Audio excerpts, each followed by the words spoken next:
ಪ್ರಾರಂಭ ಮಾಡಿದ್ದೀವಿ? ಸದೇ ಈಗ ನಿಮ್ಗೆ ಗೊತ್ತಿರೋಂಗೆ ಇಲ್ಲಿ ಸುಮಾರು 8 ಕೋಟಿ 7.5 ಕೋಟಿ 8 ಕೋಟಿ ಎಷ್ಟು ಅವ್ಯವಹಾರ ಆಗಿರೋಂಥದ್ದು ಈಗಾಗಲೇ ನಿಮಗೆಲ್ಲ ಗೊತ್ತಿರೋಂಥದ್ದೇ.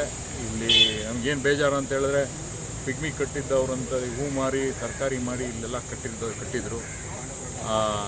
ಅದನ್ನು ಎಲ್ಲ ದುಡ್ಡನ್ನು ತಗೊಂಬಿಟ್ಟಿದ್ದಾರೆ ಮತ್ತು ಬೇರೆ ರೈತರದ್ದು ದುಡ್ಡೆಲ್ಲ ತಗೊಬಿಟ್ಟಿದ್ದಾರೆ.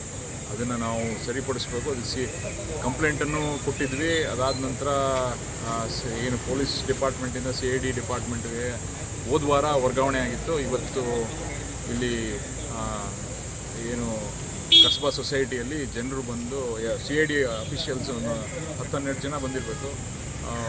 ಎಲ್ಲ ತನಿಖೆ ಮಾಡ್ತಿದ್ದಾರೆ. ಇಲ್ಲೇ ಮುಂದಿನ ದಿನಗಳಲ್ಲಿ ಇಲ್ಲೇ ಇದ್ದು ಇನ್ನು 4-5 ದಿನ ಇದ್ದು ಆಮೇಲೆ ಅವರು ತನಿಖೆ ಮುಗಿಸಿ ನಮಗೆ ಏನು ಮಾಡಬೇಕು, ಯಾರು ತಪ್ಪಿತಸ್ಥರು ಯಾರಿದ್ದಾರೆ ಅದ್ರ ಪ್ರಕಾರ, ಮತ್ತು ಇಲ್ಲಿ ಜನರಿಗೆ ಏನು ಈ ಬ್ಯಾಂಕ್ ಸಹಕಾರ ಕ್ಷೇತ್ರನ ಕಸ್ಬಾ ಸೊಸೈಟಿನ ನಂಬಿ ಎಲ್ಲ ದುಡ್ಡು ಕೊಟ್ಟಿದ್ರು ಅವರಿಗೆ ನ್ಯಾಯ ದೊರಕಿಸೋಕ್ಕೋಸ್ಕರ ಇವೆಲ್ಲ ಕೆಲಸಗಳನ್ನು ಮಾಡ್ತಾಯಿದ್ವಿ. ನಿಮ್ಮ ಹೋರಾಟಕ್ಕೆ ಇದೊಂದು ಜಯ ಅನಿಸುತ್ತೆ ಸರ್? ಪ್ರಾಥಮಿಕವಾಗಿ ಜಯ ಯಾವಾಗ ಅಂತ ಹೇಳಿದ್ರೆ ಎಲ್ಲರಿಗೂ ವಾಪಸ್ ದುಡ್ಡು ಕೊಡಿಸ್ಬೇಕು.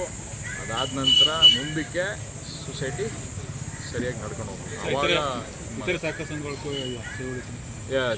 ಈಗ ಬೇರೆ ಥರ ಪ್ಲ್ಯಾನ್ ಮಾಡಿದ್ದೀವಿ. ಈಗ ನಮ್ಗೆ ಅರ್ಥ ಆಯ್ತಾಯಿದೆ ಏನೇನು ಸಹಕಾರ ಕ್ಷೇತ್ರದಲ್ಲಿ ಸಂಘಗಳಲ್ಲಿ ಯಾವ್ಯಾವ ಥರ ಸಮಸ್ಯೆಗಳೈತೆ ಅದನ್ನೆಲ್ಲ ಮುಂಜಾಗ್ರತೆ ವಹಿಸಿ ಯಾವ ಥರ ನಾವು ಅದನ್ನು ಸರಿಪಡಿಸ್ಬೇಕು ಅನ್ನೋದ್ರ ಬಗ್ಗೆ ಮಾಡ್ತೀವಿ.